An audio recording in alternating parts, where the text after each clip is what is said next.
Vaitha's cafe மே 4 முதல் பாண்டி பஜாரில் புதிய உயர்தர சைவ உணவகம் உதயம். விதவிதமான இட்லி, முறுமுறு தோசைகள், அசத்தலான ஸ்நாக்ஸ் சாப்பிட சூப்பர் இடம் வைத்தாஸ் கஃபே. வைத்தாஸ் கஃபே, பாண்டி பஜார், கார் பார்க்கிங் எதிரில். சம்மர் வந்தாச்சு. What's your plan for this holiday?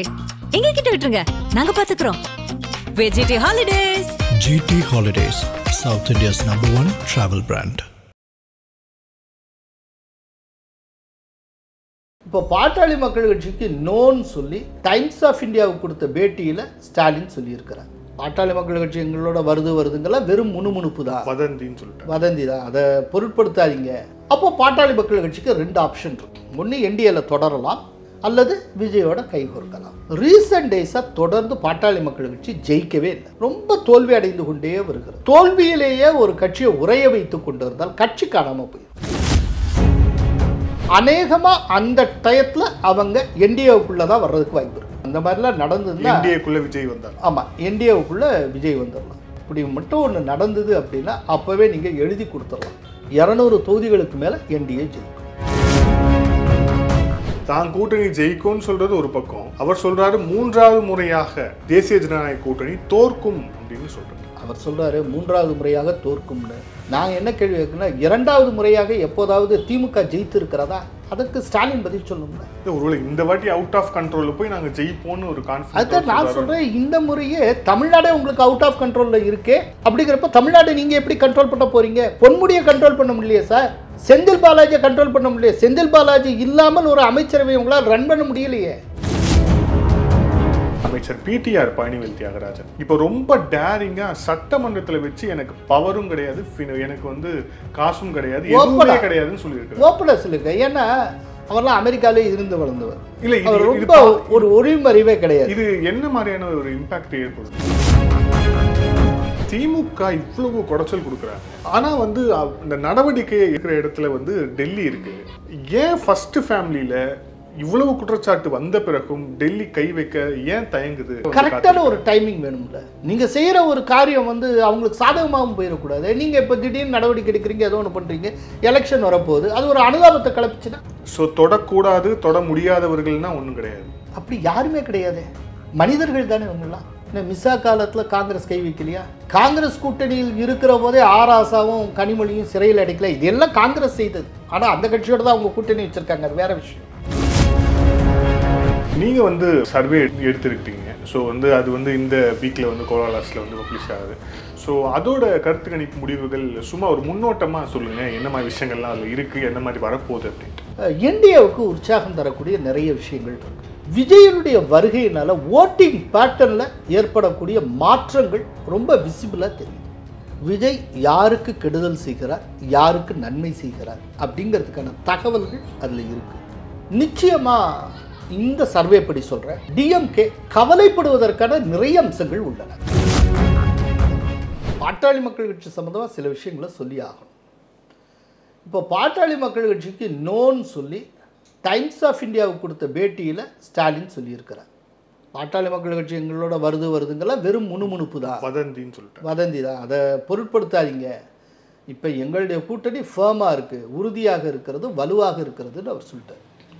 So இது வந்து பாட்டாளி மக்கள் கட்சிக்கு டாட்டா காட்டிட்டார்னு அர்த்தம். ஆல்ரெடி பாட்டாளி மக்கள் கட்சி எங்கே இருக்குது? என்டிஏல இருக்குது. இப்போ என்டிஏல தொடரத்தான் முடியும், அது தவிர்த்து வேறு ஆப்ஷன்ஸ் கிடையாது. இதே நேரத்தில் பாட்டாளி மக்கள் கட்சியை பிரசாந்த் கிஷோர் சைட்லேருந்து விஜய் சார்பில் அப்ரோச் பண்ணுறாங்க. ஓகே, இது பல பேருக்கு அந்த உள்வட்டத்தில் இருக்கிறவங்களுக்கு தெரியும். குறிப்பாக ஜான் ஆரோக்கியசாமி அவங்களாம் அன்புமணி ராமதாஸோட கூட பேசுகிறாங்கன்னு நம்ம கேள்விப்படுறோம். இதெல்லாம் அப்போ பாட்டாளி மக்கள் கட்சிக்கு 2 ஆப்ஷன் இருக்கு. ஒன்று என்டிஏல தொடரலாம், அல்லது விஜயோட கைகோர்க்கலாம். சரி, ஆனால் அதே நேரத்தில் எது வைஸாக இருக்கும், எது புத்திசாலித்தனமான முடிவாக இருக்கும், அதை நம்ம பார்க்கணும். ரீசன்ட் டேஸாக தொடர்ந்து பாட்டாளி மக்கள் கட்சி ஜெயிக்கவே இல்லை, ரொம்ப தோல்வி அடைந்து கொண்டே வருகிறது. இப்படியே ஒரு தோல்வியிலேயே ஒரு கட்சியை உரைய வைத்துக் கொண்டு இருந்தால் கட்சி காணாமல் போயிடும். ஏற்கனவே தந்தைக்கும் மகனுக்கும் வேற சண்டை வந்தாச்சு, அது கட்சிக்குள்ளேயே பல உடசல்களை உருவாக்கியிருக்கு. பொருளாளர் திலகபாமா ரொம்ப டேரிங்காக பேசுகிறாங்க. ஸோ பாட்டாளி மக்கள் கட்சிக்குள்ள பலவிதமான குரல்கள் ஒலிக்க தொடங்கி இருக்கின்றன. இந்த சூழ்நிலையில் வெற்றிங்கிறது தான் திரும்ப பிஎம்கேயாக வைக்கும். அப்போ வெற்றிக்கான உத்தரவாதத்தை என்டிஏ தருமா, விஜய் தருவாரான்னு பார்க்க வேண்டிய கட்டாயம். இப்போ என்டிஏல என்னென்ன கட்சிகள் இருக்குங்கிறது எல்லாருக்கும் தெரியும். அந்த கட்சிக்கு என்ன வாக்கு வங்கி இருக்குது, என்ன ஓட் பேங்க் இருக்குது அப்படிங்கிறது ஸ்டாட்டிஸ்டிக்ஸ் தரவுகள் தெளிவாக இருக்குது. அதை பார்த்து இது எப்படிப்பட்ட கூட்டணிங்கிறத நீங்கள் புரிஞ்சுக்கலாம். இது ஒரு பக்கம். விஜய் சைடு விஜய்க்கு எவ்வளோ ஓட்டு இருக்குது அப்படிங்கிறது விஜய்க்கே தெரியாது, பிரசாந்த் கிஷோருக்கு தெரியாது, யாருக்கும் தெரியாது. எலெக்ஷன் முடிஞ்சு ரிசல்ட் வந்தால் தெரியும். உத்தேசமாக எல்லாரும் எதிர்பார்க்குறேன்னா 10% மேலே இருக்கும், டபுள் டிஜிட்டு கட்டாயம் உண்டு, 10 to 12 ஏதோ சொல்கிறாங்க. ஓகே, தமிழ்நாட்டில் நீங்கள் 15% வாக்குகளை பெற்றால் கூட ஒரு தொகுதி கூட ஜெயிக்க முடியாது. அட்லீஸ்ட் ஒரு தொகுதி ஜெயிக்கலாம், அவ்வளோதான். ஏன்னா இது ரொம்ப பெரிய மாநிலம். அப்படிங்கிறப்போ நீங்கள் விஜயை நம்பி சவாரி பண்ணுறது வெற்றிக்கான உத்தரவாதத்தை தருமா, இல்லாட்டி என்டிஏ மாதிரியான ஒரு மெகா கூட்டணி, மத்திய அரசையும் கையில் வைத்து இருக்கக்கூடிய ஒரு மெகா கூட்டணியோட நீங்கள் சேர்றது சரியாக இருக்குமா அப்படிங்கிறத பிஎம்கே பார்க்கணும். ரெண்டாவது ரொம்ப முக்கியமான விஷயம், வன்னியர்களுக்கு 10.5% உள்ஒதுக்கீடு தருவதை சட்டமாக்கியவர் எடப்பாடி பழனிசாமி. அதனால வன்னியர்கள் மத்தியில் தனிப்பட்ட முறையில் எடப்பாடி பழனிசாமி மேலே ஒரு மரியாதை இருக்குது. இப்போ எங்களுடைய நாங்கள் எடுத்திருக்க சர்வேல வன்னியர்கள் பதில் அது ரிஃப்ளெக்ட் ஆகுது. ரொம்ப நல்லா ஏடிஎம்கே ஷைன் பண்ணுது. இது நாங்கள் விசிபிளாகவே பார்க்குறோம். அப்படிங்கிறப்போ நீங்கள் அந்த ஏடிஎம்கேனுடைய சப்போர்ட் இருக்குல்ல, இந்த சப்போர்ட்டை உதாசீனம் பண்ணிட்டு திடீர்னு விஜய்ங்கிற ஆப்ஷன் நோக்கி போனால் என்ன ஆகும்? இப்போ ஒரு தொகுதியில் நார்த்தில் இருக்கக்கூடிய ஏதேனும் ஒரு தொகுதியில் நீங்கள் ஒரு கேண்டிடேட்டை நிறுத்துறீங்க. அப்போ பிஎம்கே கட்சியோட ஏடிஎம்கே ஓட்டு சேர்றப்போ பிஎம்கே வெற்றி பெறுமா, விஜய் ஓட்டோடு சேர்றப்போ பிஎம்கே வெற்றி பெறுமா? விஜய்க்கு முதல்ல அங்கே எத்தனை ஓட்டு இருக்குன்னு யாருக்கும் தெரியாது, விழுந்ததுக்கு அப்புறம்னா தெரியும். ஸோ எவ்வளோ ஓட்டு இருக்குன்னே தெரியாத ஒரு நபரை நம்பி நீங்கள் ட்ராவல் பண்ணுவீங்களா, இல்லாட்டி இவங்களுக்கு இவ்வளோ ஓட்டு இருக்குது, இவ்வளோ செல்வாக்கு இருக்குன்னு தெளிவாக தெரிஞ்சவங்களை நம்பி நீங்கள் குதிரை சவாரி பண்ண போகிறீங்களா?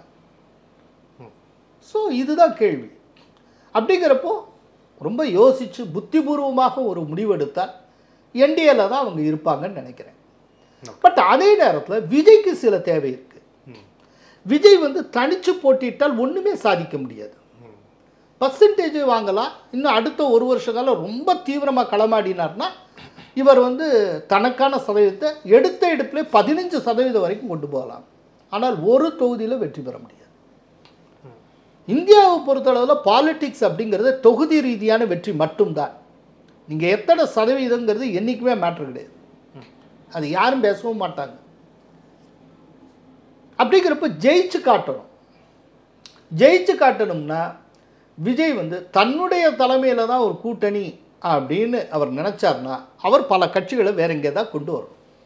அதுக்கு வேறு வழியே இல்லை, அவரை டிஎம்கே சைட்லேருந்து கலட்டி மாட்டணும். ஆனால் ஸ்டாலின் ரொம்ப தெளிவாக டைம்ஸ் ஆஃப் இந்தியா பேட்டியில் சொல்கிறாரு, எங்களுடைய கூட்டணி வலுவாக இருக்கிறது, உறுதியாக இருக்கிறதுங்கிறார். அப்படிங்கிறப்போ அதை இவர்களால் சாதிக்க முடியுமா இல்லையா அப்படின்னு தெரில. இல்லை, இன்னொரு சிக்கல் இருக்குது. இவங்க எலெக்ஷனுக்கு ஒரு 3 மாதம் 4 மாதத்துக்கு முன்னால் வரைக்கும் விஜய் ரொம்ப தீவிரமாக களமாடி தனக்கு இவ்வளவு செல்வாக்கு இருக்குங்கிற ஒரு தோற்றத்தை உருவாக்குவார். இந்த ஒரு அடுத்த ஒரு 6-7 மாதத்துக்கு அந்த மாதிரிலாம் பண்ணுவாங்க, ரைட்டா? ஏன்னா எக்ஸாக்டாக 12 மாதம் இருக்குது இன்னும் எலெக்ஷனுக்கு. ஒரு 7-8 மாதத்துக்கு அப்படி பண்ணுவாங்க ரொம்ப தீவிரமாக.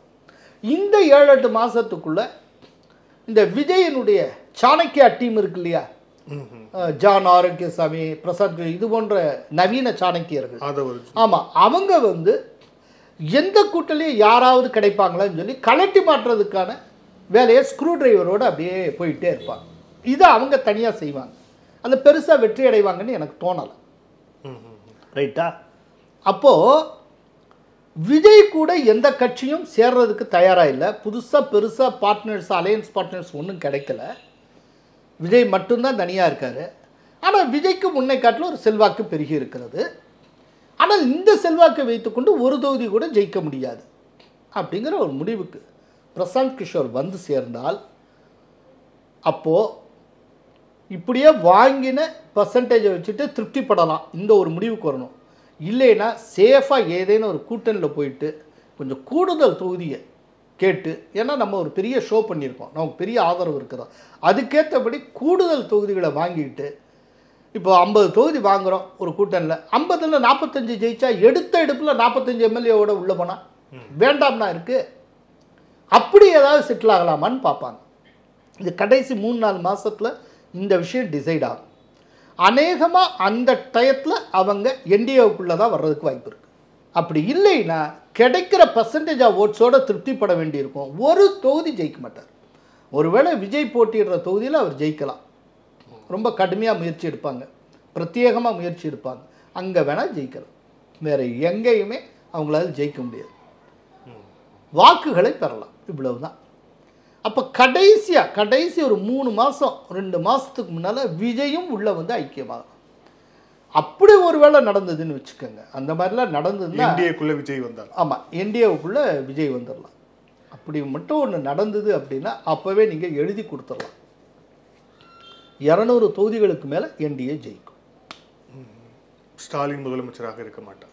இல்லை, 200 தொகுதிகளுக்கு மேலே என்டிஏ ஜெயிக்கும்னா 20 தொகுதி 25 தொகுதியை வச்சுட்டு எப்படி ஸ்டாலின் முதல்வராக முடியும்? இல்லை, அவர் சொல்கிறாரு, ஸ்டாலின் அவர்கள் அதே டைம்ஸ் ஆஃப் இந்தியா பேட்டியில் சொல்கிறாரு, தான் கூட்டணி ஜெயிக்கும்னு சொல்கிறது ஒரு பக்கம், அவர் சொல்கிறாரு 3வது முறையாக இந்த தேசிய ஜனநாயக கூட்டணி தோற்கும் அப்படின்னு சொல்கிறார். அவர் சொல்கிறாரு 3வது முறையாக தோற்கும்னு. நாங்கள் என்ன கேள்வி கேட்குன்னா, 2வது முறையாக எப்போதாவது திமுக ஜெயித்து இருக்கிறதா?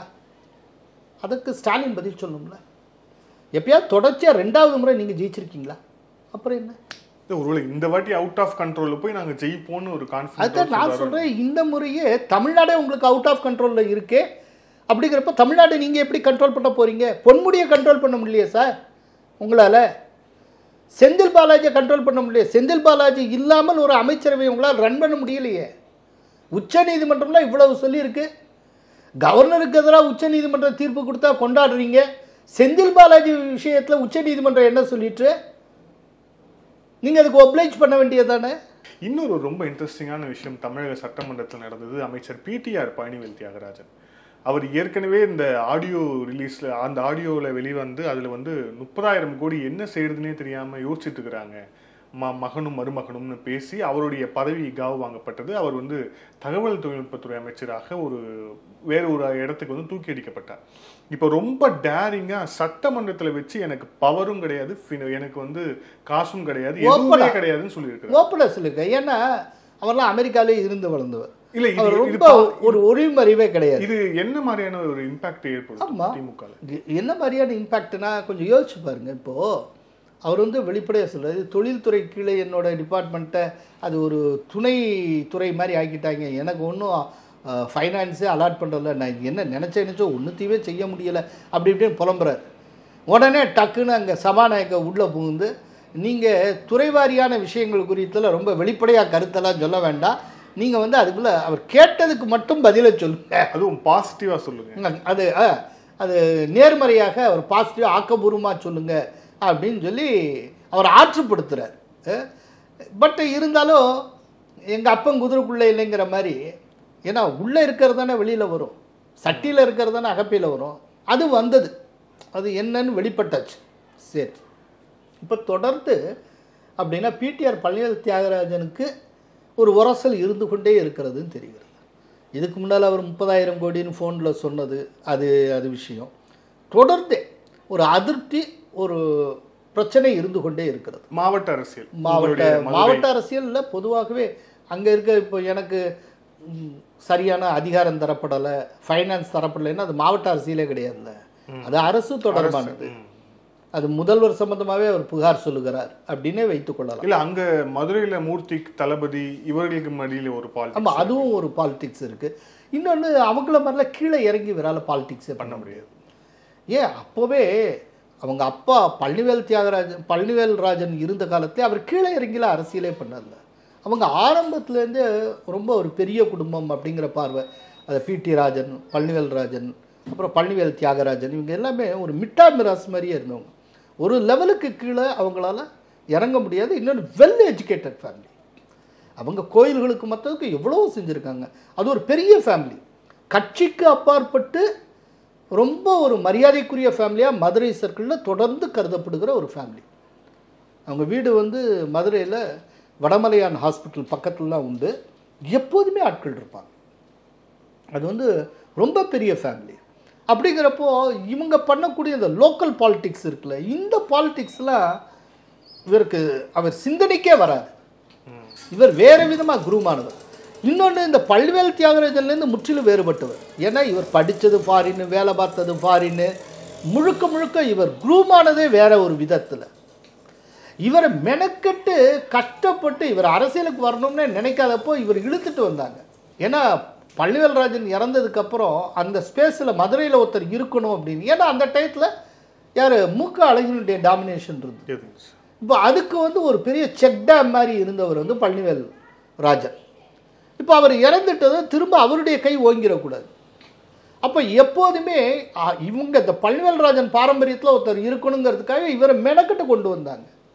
இல்லாட்டி இவர் பாவம் அமெரிக்காவில் ஒரு பெரிய இடத்துல இருந்திருப்பார். அப்படித்தான் இருந்துகிட்டு இருந்தார். அவரை கொண்டு வந்தார். அவர் கொண்டு வந்து அவர் கையை கட்டி போட்டு இங்கே இருக்க லோக்கல் பாலிடிக்ஸ் இதனால இவர் பாதிக்கப்பட்டு இவர் எதிர்பார்த்த மாதிரி எதுவும் நடக்கலை, ஒன்றும் செய்ய முடியலை. இவர் ஃபைனான்ஸ் மினிஸ்டராக இருந்தப்போ எவ்வளோ பேச்சு பேசிட்டு இருந்தார், உங்களுக்கு ஞாபகத்தில் இருக்கா? அப்போ வந்து ஸ்டாலினை காட்டில் இவர் தான் அதிகமாக பேசியிருந்தார். எல்லாரையும் காட்டில் இவர் தான் தலைவர் மாதிரி இருந்துகிட்டு இருந்தார். அவர் ஜிஎஸ்டி கவுன்சில் மீட்டிங்கில் பேசுகிறதாகட்டும் எல்லாம் ரொம்ப கடுமையாக நோக்கம் போலாம் பேசியிருந்தார். இன்றைக்கி பாருங்கள், பாவம் ரொம்ப பரிதாபத்துக்குரியவராக இருக்கா, பெட்டி பம்பா அடங்கி இருக்கிறார். அதுதான் இதெல்லாம் வந்து டிஎம்கேக்குள்ளே இருக்கக்கூடிய மனத்தாங்கலையும் விரிசலையும் காட்டுகிறது. இப்போ ஒரு விஷயம் ஒன்று யோசிச்சு பாருங்கள். பொன்முடி விஷயத்தை எடுத்துப்போம். பொன்முடி மேலே கட்சி ரீதியாக நடவடிக்கை எடுக்கிறாங்கல்ல, எப்போதுமே ஒருத்தரை வந்து கட்சி பொறுப்புலேருந்து நீக்கிறது, சேர்க்கறது, சஸ்பெண்ட் பண்ணுறது எல்லாத்தையும் யார் செய்வா? பொதுச் செயலாளர் செய்யணும். அந்த நீக்க உத்தரவில் கையெழுத்து போட்டது ஸ்டாலின். துரைமுருகன் இல்லை. ஏன் துரைமுருகன் இல்லை அப்படின்னா, அவர் பொன்முடிக்கு இணையாக அவர் ஒரு பக்கம் ஊனமுற்றவர்கள் பற்றி தப்பாக பேசியிருக்காரு. இப்போ அவரே வந்து குற்றவாளி கூண்டில் இருக்கிறப்போ அவர் எப்படி இவருக்கு கையெழுத்து போட்டு இவரை நீக்கிறேன் சேர்க்கிறேன்லாம் சொல்ல முடியும்?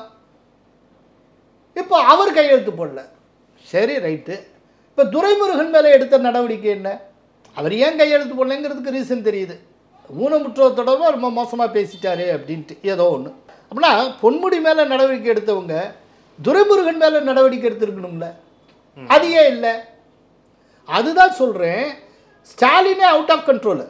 ஸ்டாலின் கிரிப்பிலேருந்து ரொம்ப நழுவிக்கொண்டே இருக்கிறது. இங்கே வந்து ஒரு பிடி இருக்குது. அதுக்கு இன்னொரு காரணம் இருக்குங்க. டிஎம்கேக்குள்ளேயே நிறைய பவர் சென்டர்ஸ் இருக்குது. ஒரு குடும்பம் சார்ந்து நிறைய பவர் சென்டர்ஸ் இருக்குது. இந்த பவர் சென்டரில் யார் ரொம்ப முக்கியம்னு கருதப்படா, இவங்களுக்கு விசுவாசமாக இருந்தால் போதும், இவங்களை சரி கட்டிட்டா மற்ற எல்லாத்தையும் சரி பண்ணிடலாம் அப்படிங்கிற அந்த ஆஸ்பெக்ட். அதில் வந்து மற்றவங்களை பற்றி பொருட்படுத்தாமல் போகிறது, யாரையும் கமெண்ட் பண்ணவே முடியலை. அந்த பவர் சென்டரில் முதன்மையானவர் எல்லாம் பார்த்துக்கிறாரு. ஏன்னா இன்னைக்கு சாட்டை வந்து அந்த முதன்மையானவருக்கு கை மாறி இருக்கு. பவர் சென்டர் அதனால அது பல பவர் சென்டர் இருக்கு, நிறைய பிரச்சனைகள் இருக்கு டிஎம்கேக்குள்ள. அந்த இது எல்லாமே இந்த வர்ற 2026 தேர்தலில் வெளிப்படும், மக்கள் கொடுக்குற தீர்ப்பில் வெளிப்படும். சார், இந்த என்டிஏ ஏடிஎம்கே அலைன்ஸ் சம்மந்தமாக நீங்கள் சொல்லும்போது 2 பேரும் ரொம்ப உற்சாகமாக இருக்கிறாங்க அப்படின்னு சொன்னீங்க. அதில் வந்து ரொம்ப எல்லா இடத்துலையுமே தொடர்ச்சியாக கேட்கப்படுற, மீண்டும் மீண்டும் கேட்கப்படுற ஒரு கேள்வி இருக்குது. அதுக்கு வந்து யாரும் பதில் சொல்லாமல் வந்து கடந்து போகிற ஒரு விஷயத்தை தான் பார்க்குறோம். என்ன அப்படின்னா, திமுக இவ்வளவு குடைச்சல் கொடுக்குறாங்க, திமுக கூட்டணி கட்சி சார்ந்தவங்க எல்லாருமே வந்து இவ்வளவு குடைச்சல் கொடுக்குறாங்க, இவ்வளவு விஷயங்கள் பண்ணுறாங்க. ஆனால் வந்து இந்த நடவடிக்கை இருக்கிற இடத்துல வந்து டெல்லி இருக்குது. ஏன் ஃபர்ஸ்ட் ஃபேமிலியில் இவ்வளவு குற்றச்சாட்டு வந்த பிறகும் டெல்லி கை வைக்க ஏன் தயங்குது அப்படிங்கிற அந்த ஒரு கேள்வியை தொடர்ச்சியாக கேட்டுட்டே இருக்காங்க. இது ரொம்ப இன்ட்ரெஸ்டிங்காக அதிமுக தரப்புலேருந்தும் இந்த கேள்வி வந்து முன்வைக்கப்படுது. இது வந்து ஏன் வந்து அந்த மாதிரி வைக்க மாட்டுறாங்க அப்படின்ட்டு. அதாவது கை வைக்க முடியாதுங்கிறது இல்லை, எப்போ கை வைக்கணும்னு ஒரு கணக்கு இருக்கு. எத்தனை நாள் ஆச்சு திடீர்னு நேஷனல் ஹெரால்டு கேஸில் இப்போ சார்ஜ் ஷீட் போட்டிருக்காங்க. சோனியா மேலேயும் ராகுல் காந்தி மேலேயும் எண்ணிக்கை போட்டிருக்கலாம்ல. எப்போ தாக்கல் பண்ண வழக்கு? ராபர்ட் வத்ரா தொடர்பாக திடீர்னு அடுத்தடுத்து தொடர்ந்து கூப்பிட்றாங்க. ஒவ்வொரு நாளும் 5 மணி நேரம் 6 மணி நேரம் அவர்கிட்ட விசாரணை. அமலாக்கத்துறை இது எந்த காலகட்டத்தில் நடந்த ஹரியானாவில் நடந்த அந்த நிலம் முறைகேட்டு ஊழல் ஏன் இப்போ பண்ணுறாங்க? அதே போல் ராகுல் தொடர்பாக அவர் பிரிட்டிஷ் பாஸ்போர்ட் வச்சுருக்காரு. அவர் உண்மையிலேயே பிரிட்டிஷ் குடிமகனா இல்லாட்டி இந்திய குடிமகனா அப்படிங்கிறத உறுதி செய்யணும் அப்படிங்கிற ஒரு விஷயம் இன்றைக்கியே அலகாபாத் ஹைகோர்ட்டினுடைய லக்னோ பெஞ்சுக்கு வருது. அது பற்றி லக்னோ பெஞ்ச் வந்து மத்திய அரசுக்கு உத்தரவிடுகிறது. மே மாதம் இத்தனாம் தேதிக்குள்ளே எனக்கு அதுக்கு உண்டான திட்டம்னா பதிலை சொல்லுன்னு மத்திய அரசு சொல்லியிருக்கிறது. நாங்கள் பிரிட்டிஷ் கவர்மெண்ட்டை கான்டாக்ட் பண்ணியிருக்கோம். அவர் பாஸ்போர்ட் இருக்குது அப்படின்னா வந்து அவர் பிரிட்டிஷ் குடிமகனா அப்படின்லாம் நாங்கள் கேட்டிருக்கோம் அப்படின்னு. ஏன்னா இந்தியாவில் இருக்க எந்த குடிமகனும் இன்னொரு நாட்டினுடைய குடிமகனாக இருக்க முடியாது. இரட்டை குடியுரிமைங்கிறது இந்தியாவில் கிடையாது. ஆனால் ராகுல் காந்திகிட்ட பிரிட்டிஷ் பாஸ்போர்ட்டும் இருக்குது. ஒரு சிட்டிசனுக்கு தான் பாஸ்போர்ட்டே கிடைக்கும். அவர் பிரிட்டிஷ் பாஸ்போர்ட் வச்சுருந்தாருன்னா என்ன அர்த்தம்?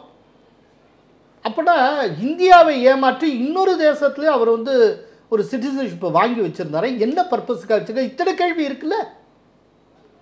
இது சம்மந்தமாக டெல்லி ஹைகோர்ட்டில் சுவாமி வழக்கு போட்டிருந்தார். கர்நாடகத்தை சேர்ந்த ஒருத்தர் இது லக்னோ பெஞ்சில் வழக்கு தொடுத்துருக்கா. இப்போ அந்த கேஸ் தான் போயிட்டுருக்கு. இது எல்லாம் திடீர்னு பார்த்தீங்கன்னா ஒரே டயத்தில் வருது. என்ன காரணம்? இதுதான். அதுக்கு ஒரு டைமிங் இருக்குது. நம்ம அவசரத்துக்கு ஏற்றபடி எதுவும் நடக்காது. ஆனால் நடக்க வேண்டியது நடந்தே தீரும். ஸோ இந்த காத்திருக்குமாம் கொக்கு அப்படிங்கிற மாதிரி அந்த நேரத்துக்காக கரெக்டான ஒரு டைமிங் வேணும்ல. நீங்கள் செய்கிற ஒரு காரியம் வந்து அவங்களுக்கு சாதகமாகவும் போயிடக்கூடாது. நீங்கள் இப்போ திடீர்னு நடவடிக்கை எடுக்கிறீங்க, ஏதோ ஒன்று பண்ணுறீங்க, எலெக்ஷன் வரப்போகுது, அது ஒரு அனுதாபத்தை கிளப்பிச்சுன்னா. ஸோ தொடக்கூடாது, தொட முடியாதவர்கள்னா ஒன்றும் கிடையாது. அப்படி யாருமே கிடையாது. மனிதர்கள் தானே இவங்கெல்லாம். இன்னும் மிசா காலத்தில் காங்கிரஸ் கை வைக்கலையா? காங்கிரஸ் கூட்டணியில் இருக்கிற போதே ஆராசாவும் கனிமொழியும் சிறையில் அடைக்கல. இதெல்லாம் காங்கிரஸ் செய்தது. ஆனால் அந்த கட்சியோடு தான் அவங்க கூட்டணி வச்சுருக்காங்க. அது வேறு விஷயம். என்ன ப. சிதம்பரம் செய்யலையா? அப்புறம் என்ன? எல்லாத்தையும் அதுக்கு ஒரு டைம், எல்லாத்துக்கும் ஒரு டைம் இருக்குது. அவ்வளோ. நேர்காணல் இறுதியான கேள்வி. நீங்கள் வந்து சர்வே எடுத்திருக்கீங்க. ஸோ வந்து அது வந்து இந்த வீக்கில் வந்து கோலாலாஸில் வந்து பப்ளிஷ் ஆகுது. ஸோ அதோட கருத்து கணிப்பு முடிவுகள் சும்மா ஒரு முன்னோட்டமாக சொல்லுங்கள். என்ன மாதிரி விஷயங்கள்லாம் அதில் இருக்குது, என்ன மாதிரி வரப்போகுது அப்படின்ட்டு. எஸ், அது வந்து கோலாலாஸ் டிவியில் விரைவில் வரப்போகுது. அது ரொம்ப ஒரு பெரிய கருத்து கணிப்பு. அது ஒரு ஜேவிசியினுடைய டைரக்ஷன், ஜேவிசி ஸ்ரீராம் அவரும் அதில் வந்து இணைந்து செயல்பட்டு இருக்கிறார்.